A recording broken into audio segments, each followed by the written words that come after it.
Hi, my name's Demara, and what I wanted to speak about today is karma. Because of Pluto arriving in Aquarius, that's going to be there for the next 20 years, this is something we have to get used to. That this is really, truly payback time in both the negative and the positive, because Pluto is showing up what has been going on. It's the transformative planet that comes in and shines the light on the dark.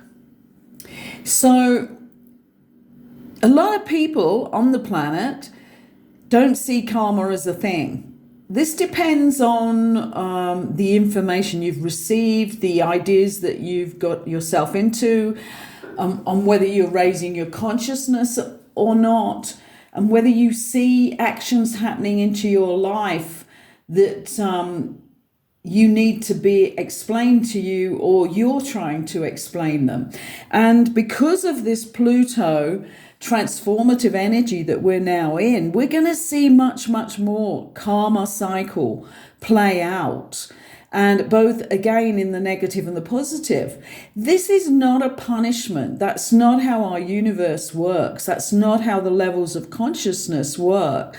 I think that comes more through like the punishment thing is more religious, really. And I don't know where it came from in the beginning, the word, but it's very interesting when you think of the word. Look, if you look at karma,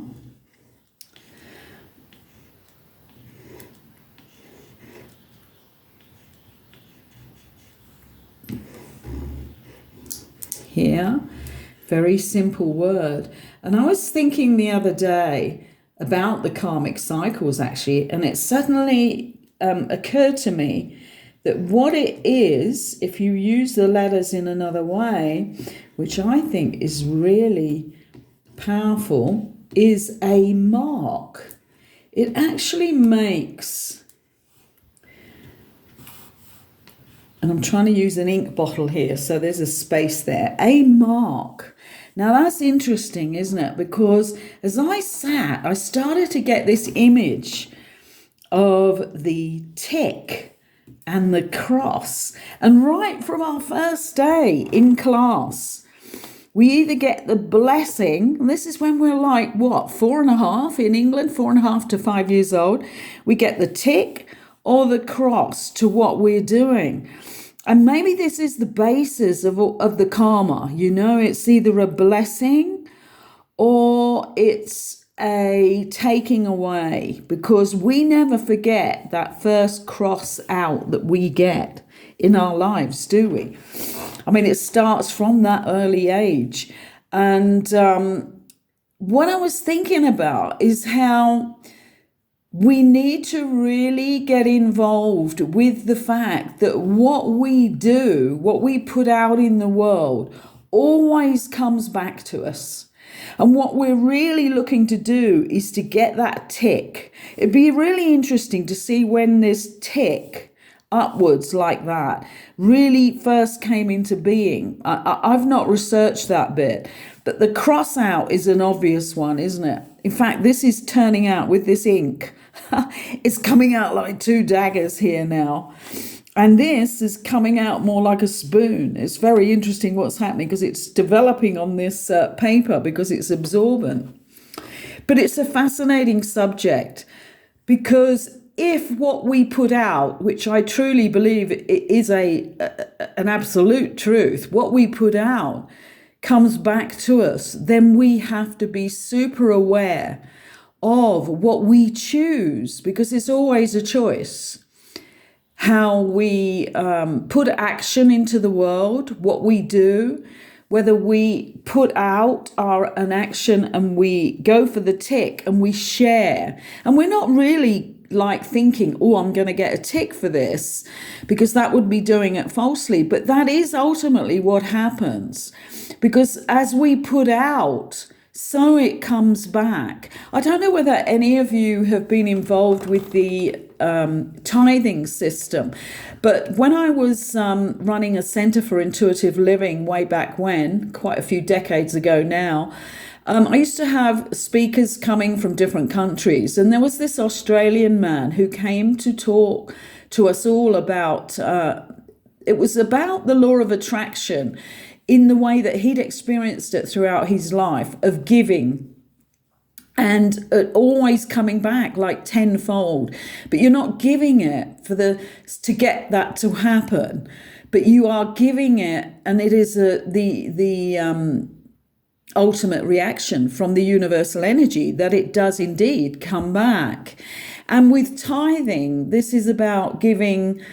This was something he was into. I can't remember his name off the top of my head. It was many years ago. But he was very into the giving, and I think it was 10% of everything you made and came into you, you gave back out. And how you did this was you gave it out without anybody knowing. You know, as far as you could, you never told the person where it came from.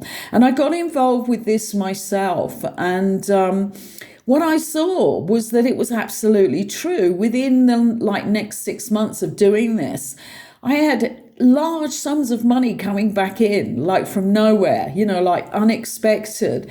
And it really is part of the basis of karma.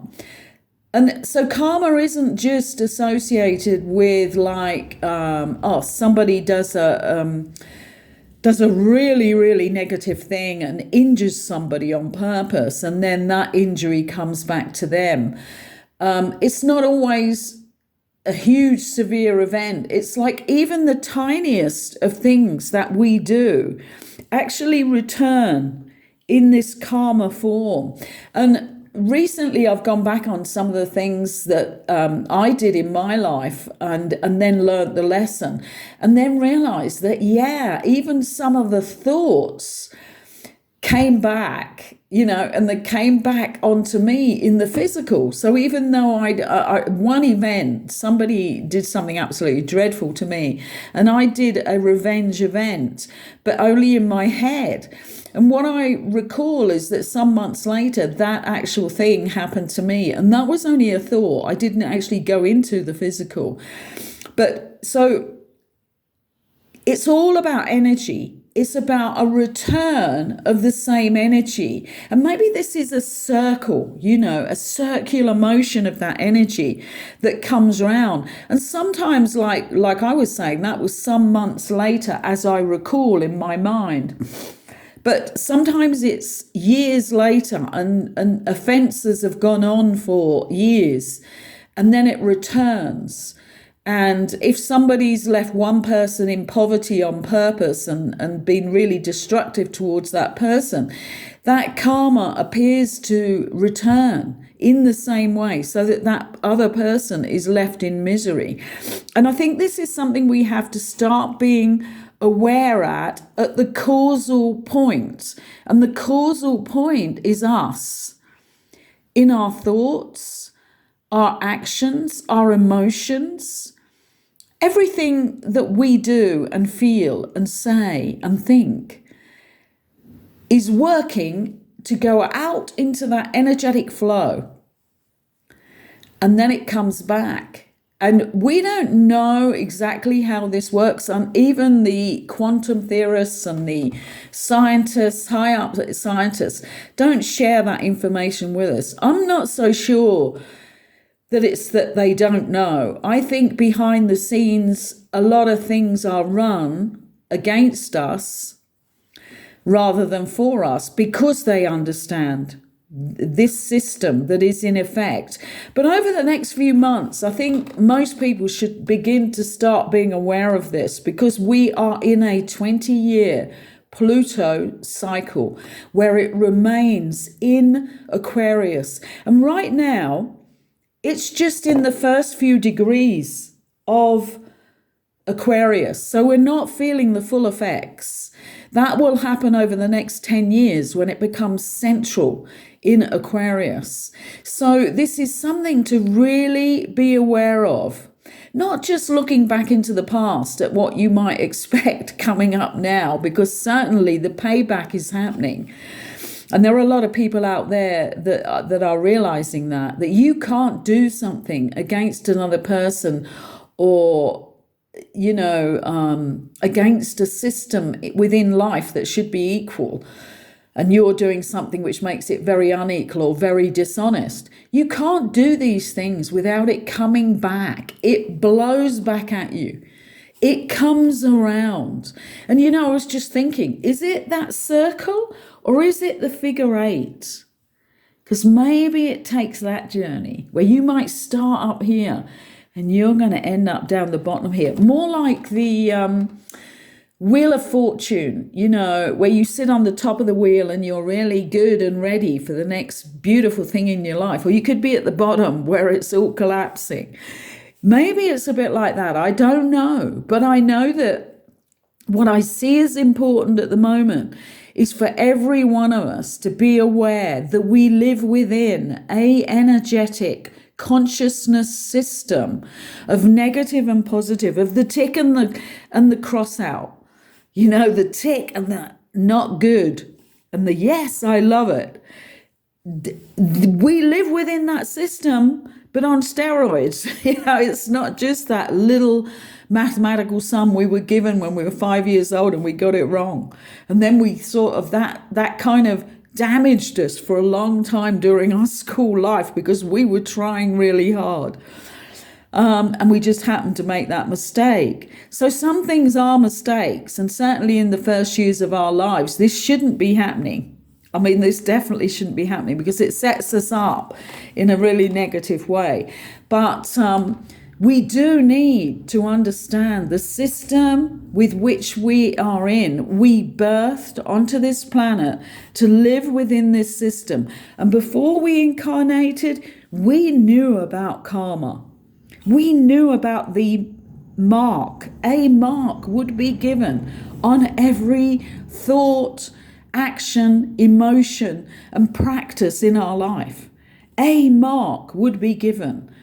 And that would determine what would happen later on. Is it a spiral? That comes to my mind as well. Is this spiraling, and every time it goes into that loop, it's correcting.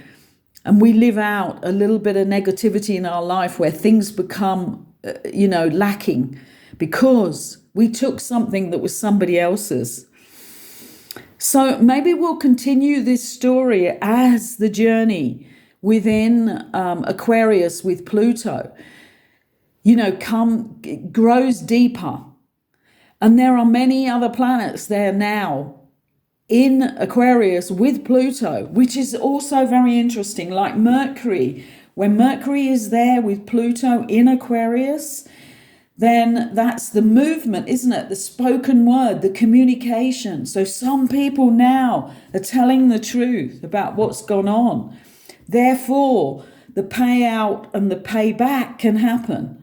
Some people will be ticked and paid out. Some people will be crossed and paid back for what they did. And this is the mark. A mark is what karma is. And maybe a simpler way for you to understand what is happening within our conscious system. Maybe people can comment and say what they think about, karma. Do they think that they do in fact receive karma? Have they seen large situations in their life which are now coming to a head because of karma? It would be an interesting conversation for us all to have. And thank you for listening on this wonderful Sunday in March, beginning of the month, beginning of new things. Eclipse season coming up on the 25th, so this is huge too. And thank you for allowing me in your space today. And please subscribe if you like the depth of the subjects that we go into on this channel and the messages that I'm able to channel for you. And please like if you feel like you want to do that. Thank you again.